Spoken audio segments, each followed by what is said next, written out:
This video will show you how to remove the stock tail lights on all 2016 through 2023 Toyota Tacomas.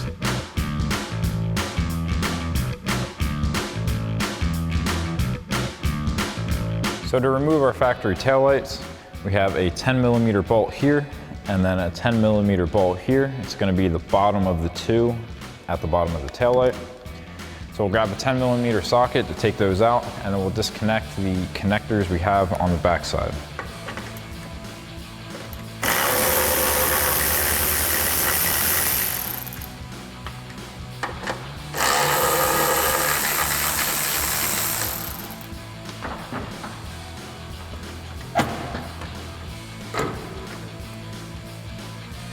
And now we have access to our three connectors, so we'll just push in the gray tabs and pull them out to release them.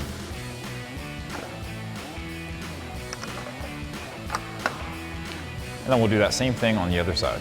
Thanks for watching, and remember, for all things Tacoma, keep it right here at ExtremeTerrain.com.